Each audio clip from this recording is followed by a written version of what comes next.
Bienvenidos a We por We Liderazgo Femenino, este ciclo de entrevistas con perspectiva de género. Vamos a estar recibiendo en nuestro living a una mujer que hace más de 20 años que viene trabajando con el empoderamiento económico de la mujer. Ella es Laura Gaidulewicz. Laura Gaidulewicz es fundadora y directora de Binden Group. Es conferencista y ensayista en gestión de empresas para el desarrollo sostenible, haciendo foco en 3 cuestiones claves: la innovación, el liderazgo responsable y la diversidad. Especializándose en el empoderamiento económico de la mujer, desde el 2010 estudia y escribe esta problemática, liderando también acciones específicas para ayudar a cerrar las brechas de género. Fue premiada en el año 2012 con una mención especial por la promoción a favor del desarrollo de la mujer empresaria, siendo pionera en el diseño y desarrollo de programas de formación en negocios con perspectiva de género. Dirige desde su creación el Instituto de Género e Inclusión de la Universidad Siglo XXI, colabora con Voces Vitales Cono Sur y es miembro de la Asociación Marianne. Integra también el grupo fundador de Sustenta, una red de mujeres comprometidas con el desarrollo sustentable.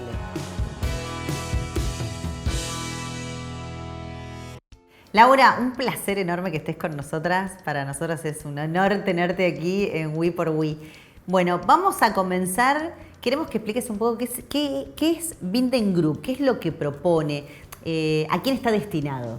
Bueno, nosotros somos una escuela de negocios boutique que trabajamos, por un lado, con emprendedores y pymes, sobre todo en lo que es el proceso de profesionalización, y también con grandes empresas y también acompañando proyectos del Estado, en ese caso más que nada centrados en formación, y ahí lo que nos caracteriza es la metodología que tiene que ver con formas de aprendizaje muy orientadas a la acción. Y en todos los casos promovemos la creación de empresas de triple impacto. Quiere decir que no solo ganan el dinero, sino que nos preocupa cómo ganan el dinero. Entonces, que lo ganen creando buen impacto medioambiental y social.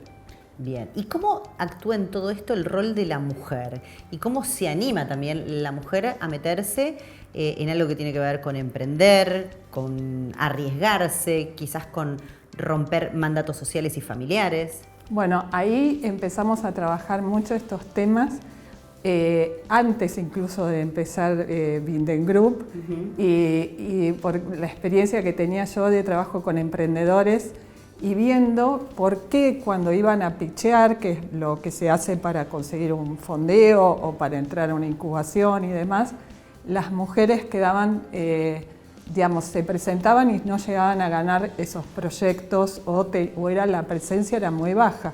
Y yo, que venía del mundo corporativo, decía, bueno, la corporación está armada con una lógica masculina de poder, sí, y obviamente para hacer carrera, y sobre todo en la generación que es la mía, que es más la generación de Sex and the City, que fueron las primeras mujeres, claro, en altos cargos gerenciales, había como un tema de adaptarte a jugar las reglas de juego más de un entorno que estaba definido por y para hombres. Pero digo, emprender, empezamos las dos a emprender, claro, no tendría por qué haber sesgos. Y sin embargo, los hay. Y ahí empecé ya, aparte ya venía trabajando bastante como estudiando estas cuestiones de género, y a ver qué pasaba particularmente con las emprendedoras y los sesgos que aparecen desde la elección del proyecto, que generalmente en las mujeres es la elección de un proyecto con algo conocido. Sí, por eso la mayoría emprende cosas que tienen que ver incluso más con lo doméstico, proyectos vinculados a la cocina, claro, a la belleza, a la decoración. Ahora, Laura, hay que intentar salir de ahí, digo, a las emprendedoras que están del otro lado, ¿tienen que intentar salir de ese proyecto que está ligado al rol femenino, a la cocina, a la limpieza, a la decoración? Porque, a ver, el mundo económico y el de las pymes, hay absolutamente de todo. ¿Por qué nosotras solas ya nos encasillamos en tareas femeninas? Y bueno, el tema que tenés es, si vos querés un emprendimiento que sea escalable y que se convierta en una empresa que trasciende, sí, tenés que buscar que sea un buen negocio, independientemente que sea algo que conocés o no, o en el que te sentís cómoda porque es algo más familiar a lo femenino, si se quiere. Ahora, si vos lo que querés es más que nada algo que te genere dinero como para sobrevivir es perfectamente legítimo y demás.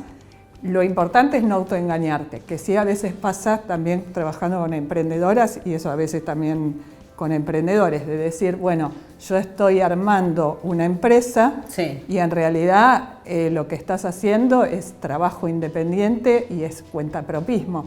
¿Por qué te digo esto? Porque si te llega a pasar algo, no sé, te enfermaste, no facturás. Exacto. Una empresa, cuando vos tenés vocación de armar una empresa, es algo que pensás que te va a trascender en el tiempo y por lo tanto va a ser algo que funciona el día que vos no estés, va a funcionar, digamos, sostenida con una realidad que, bueno, vos le pusiste una impronta inicial, pero empieza a tener un vuelo propio.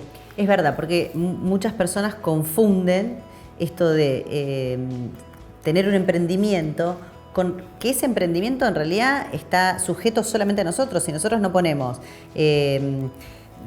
nuestra capacidad, nuestro esfuerzo, nuestro cuerpo, no se factura, no hay ganancia, si me enfermo, chau. Entonces, también enseñarle a la persona, al hombre o a la mujer que va a emprender, sobre todo la mujer, que no es solamente encontrar qué, sino también esto, como vos decís, lograr trascender. ¿Y qué cosas uno tiene que tener en cuenta para decir, bueno, este negocio va a trascender o este negocio es algo que... A ver, siempre en todo negocio lo que lo caracteriza es el riesgo. Sí. O sea, que si alguien supiera cómo van a ser los negocios exitosos, ¿viste? Uno siempre dice, bueno, ¿cómo lo hizo Steve Jobs? O lo que... Bueno, hay una serie de factores y hay un factor que tiene también que ver con cierta cuestión azarosa, como en toda situación de riesgo. Pero obviamente el modelo de negocios es una de las condiciones, desde mi punto de vista, que más impacta en la sostenibilidad en el tiempo de un proyecto. ¿Esto qué significa? Que vos tengas una propuesta de negocio clara, donde al otro sabe por qué te tiene que ir a buscar a vos y que esté orientada y creada a partir de algo que necesita el usuario, digamos, o algo que aparece como necesidad o algo que le agregue valor. Si todo el modelo de negocios gira en función de eso, digamos, tenés más probabilidad que sea exitoso. ¿Esto qué quiero decir? Vamos a poner un hotel, ¿sí? Entonces vos me decís, no, pero esas sábanas son muy caras. Y yo te digo, pero bueno, a ver, depende. Si vamos a hacer un hotel de 5 estrellas, no podés poner una sábana que no sea de 500 hilos, 100% algodón y demás. Si lo que vamos a poner es un hostel, que a nadie le importa la sábana, porque en realidad por eso es colocarse en la experiencia del cliente. ¿Qué es lo que busca el del hostel? Busca pasar la noche, que sea barato, o sea, no busca la misma experiencia que el que va al hotel de 5 estrellas.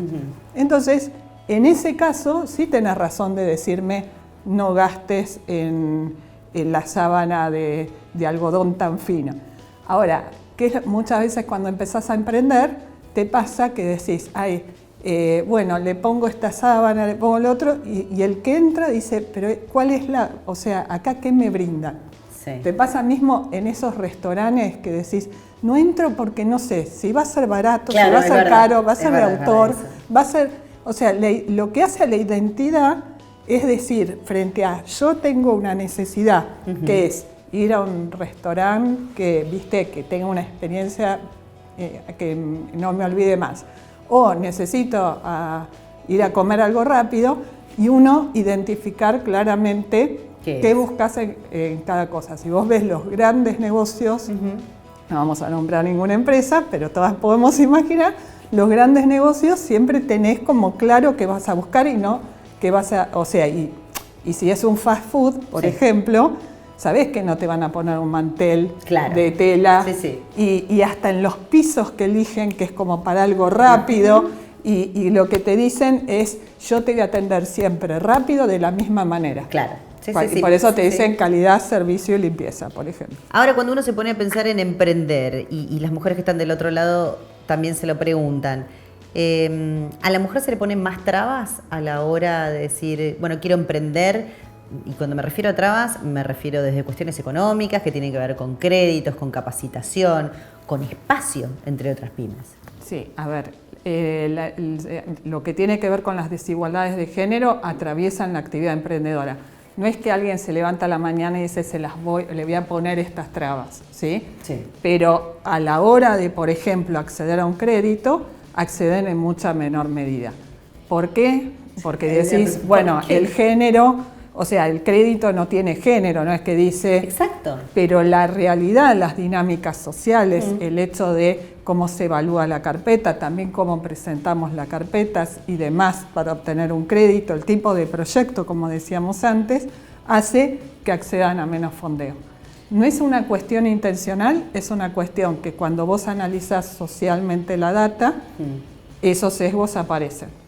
Y empezás a ver, y ahora lo que sí hay, mayor medición de estas diferencias y un trabajo más consciente de las organizaciones para tratar de cerrar esas brechas, sobre todo las que adhirieron a los Objetivos de Desarrollo Sostenible, sí, porque es algo que se impulsa desde ahí, ¿no?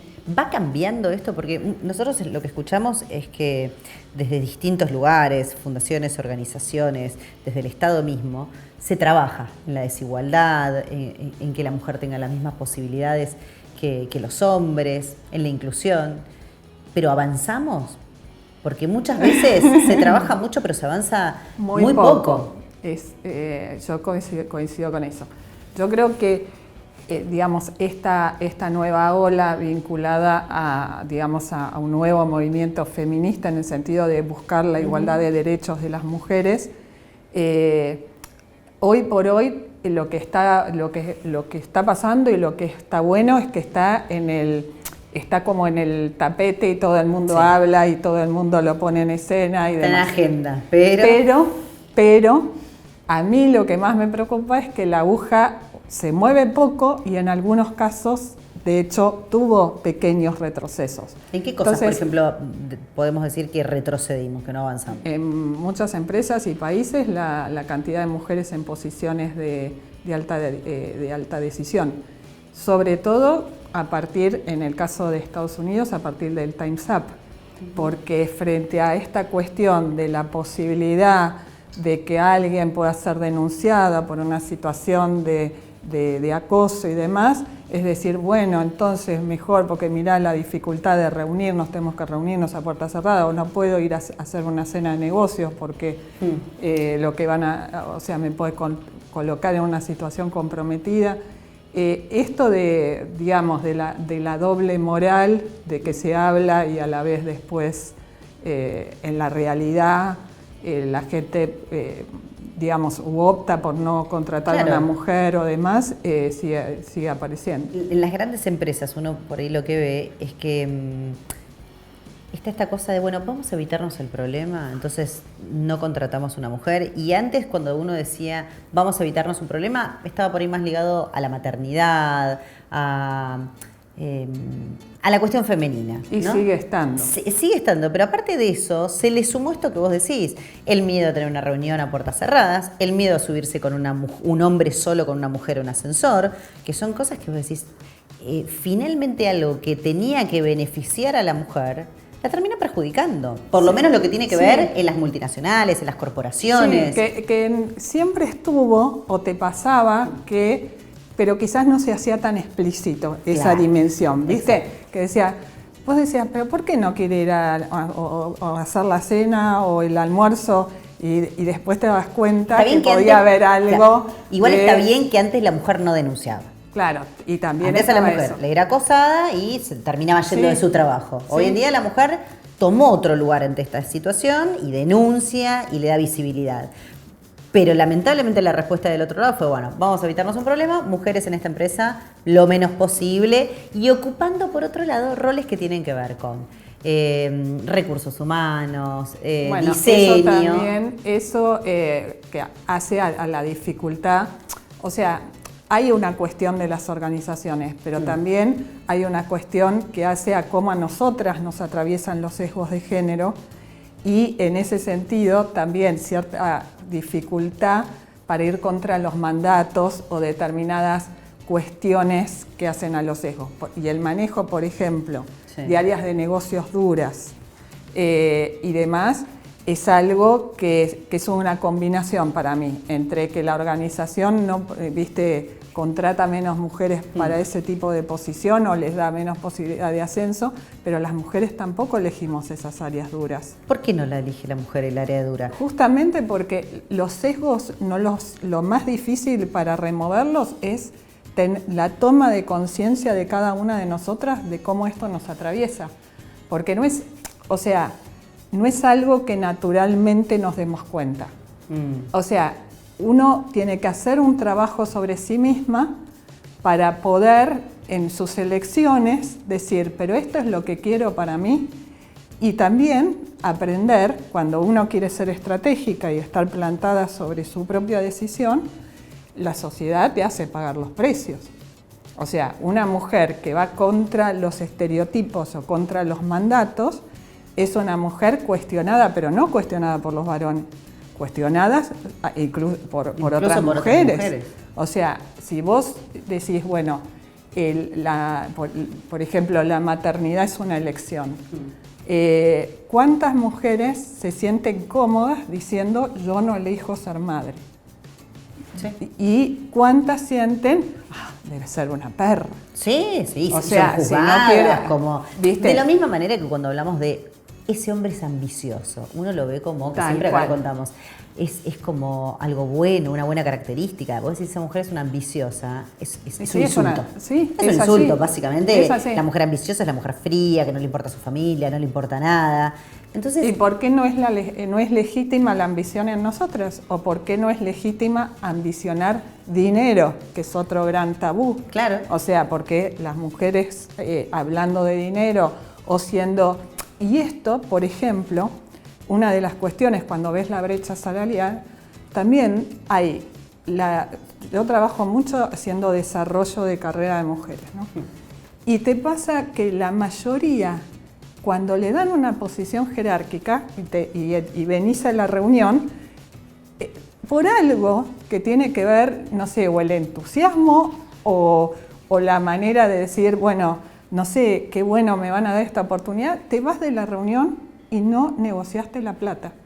Y la mayoría termina ocupando la posición meses, aunque años, esperando a demostrar que para esa posición, por ejemplo, de jefa, estaba capacitada para que después le den el sueldo de jefa. Decime, ¿a qué varón le vas a decir, bueno, mira, ahora desde mañana sos el jefe de área? Sí. Y diga, y en 6 meses te voy a pagar como jefe de área. Sí, y vamos a ver cuándo te lo pago, ¿viste? Ahora, ese es un error nuestro, pero también...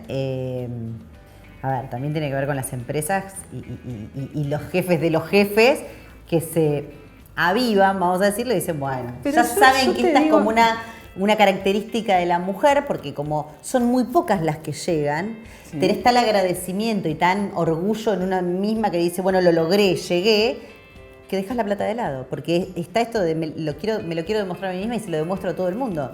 Pero sí, bueno, económico... Bueno, y sí, te pasa mucho eso, pero también creo que a veces no es algo que intencionalmente el otro dice, voy ahora como es mujer.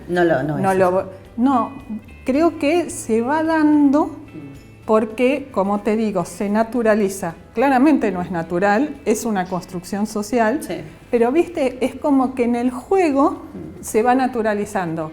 ¿Y cómo es la relación hoy en día de las mujeres con el dinero? Porque en la historia nuestra va cambiando. Nuestros abuelos, el abuelo le daba la plata a la abuela administraba la casa. Hoy en día el hombre y la mujer trabajan, es casi imposible una casa con que trabaje uno solo. Pero ¿cuál es la relación realmente que tiene la mujer con el dinero? Y ahí me aparece otra vez la palabra ambición. ¿El hombre tiene otra ambición frente al dinero que la mujer? A ver, la mujer, digamos, socialmente y sobre todo a partir de lo, digamos, o por lo menos en nuestra sociedad y en las raíces judeocristianas y demás, la mujer vinculada al manejo del dinero es una mujer que no es una buena mujer, digamos, y todavía lo voy a poner más sutil. En el diccionario, la mujer pública es la prostituta, claro, y el hombre público es el hombre destacado. Entonces, si vos decís, o sea, claramente el terreno de lo público no es un terreno asociado a la mujer. Entonces, una mujer que está en un terreno de lo público y que maneja dinero, hay un estudio de una psicoanalista argentina que es Clara Coria, que habla justamente de este vínculo con el dinero y asociado a la mujer manejando dinero, que está asociado inconscientemente a la prostitución, ¿no? ¿Cómo se sale de ese lugar?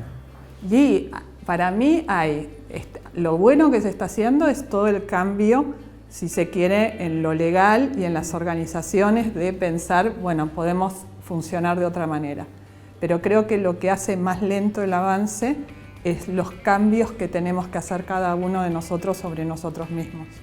Cuando hablas de nosotros mismos, me gustaría saber cómo fue tu historia personal en cuanto a esto, ¿no? Al liderazgo, a cruzarte con hombres, al famoso techo de cristal, que muchas veces recién pensaba, bueno, dentro de una empresa nos va a costar, de una multinacional nos va a costar un montón llegar y sabemos que vamos a llegar a un lugar donde vamos a cobrar menos. Y si nos intentamos poner una pyme, nos vamos a topar con que si queremos conseguir un crédito, todavía nos va a costar. Digo, qué difícil que se nos hace, ¿no? Sí. Solo por el hecho de ser mujer, una cosa que uno lo piensa y dice, es una locura. Y en tu caso particular, ¿con qué cosas te tuviste que ir cruzando y decir, yo tengo que pasar por esto y lo tengo que superar y tengo que seguir y tengo que pelear para que esto no le pase a otra mujer? Bueno, a mí yo creo que una cosa que me marcó desde chica era, primero, que era única hija, con lo cual no tenía mucho esto de compararme lo de varón o de mujer, ¿viste? Sí. Y una abuela netamente feminista. Típica mujer joven de los años 20, que lo primero que me decía es jamás depender de un hombre. Claro. Y se casó tarde y tuvo una sola hija, fue mi madre, así que eso fue también una escuela, pues tenía mucho vínculo con ella y claramente no iba por ahí. Pero bueno, yo no tenía conciencia de esas limitaciones. Sí.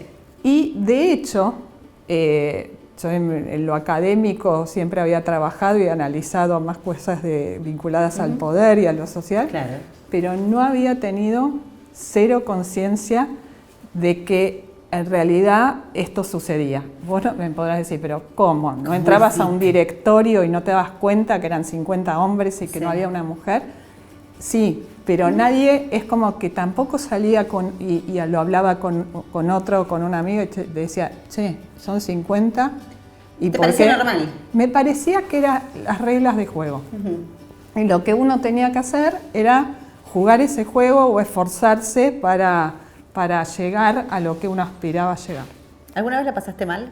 Sí, la pasé, sí. Y de comentarios, lo que se dice micromachismos, viste, benévolos y demás, de todo tipo, sí. Pero de nuevo, quizás como más dándote vergüenza a uno, viste, que decís, mucho de los chistes, también de muchos pensar, o sea, me ha pasado de unas reuniones que generalmente eran espacios de varones, sí, y yo ya tenía un cargo directivo, y ir para entrar y preguntarme con quién iba. Y no voy con nadie, voy yo. O sea, qué terrible que te pase ese tipo de cosas, y sí, son como las pequeñas sutilezas. Sí, sí, sí. O las otras, hasta que quizás tener, digamos, un colaborador varón y yo ir a una reunión y que le hablan a tu colaborador y no a vos. Sí. Laura, hay muchas mujeres del otro lado que te están escuchando y que quieren que les des un mensaje final para seguir en este camino del cual nos falta recorrer muchísimo y ni hablar todo lo que nos queda por intentar cambiar. Bueno, yo creo que lo fundamental, sobre todo para las mujeres y las emprendedoras que siguen tanto este programa, es esto de tratar de buscar lo que uno quiere para uno mismo y realmente hacer ese trabajo de entender qué uno quiere para uno mismo. Porque lo peor que nos podría pasar, como con esta nueva ola que hablábamos, es creer que lo podemos todo, porque creer que lo podemos todo es la misma que creer que no podemos nada, es la otra cara de la moneda. No necesitas ni ser super niña, ni necesitas ser el último orejón del tarro, que tengo todas las inseguridades. Es tratar de tener una ambición legítima. Entonces, y de que esa ambición legítima nos corresponde y nos la merecemos como se lo merece todo ser humano. Laura, muchísimas gracias. Muchísimas gracias a vos. Para mí es un placer enorme haberte tenido aquí. Gracias a vos, un gusto. Espero que hayan disfrutado tanto como yo de esta entrevista que le realizamos a Laura. Esta mujer que es un ejemplo, ayuda, colabora, pone en agenda temas que tienen que ver con esto de intentar cambiar cosas que ya están en nuestra sociedad, pero que hay que cambiarlas. Bueno, espero que lo hayan disfrutado y recuerden que nosotros nos vemos la próxima.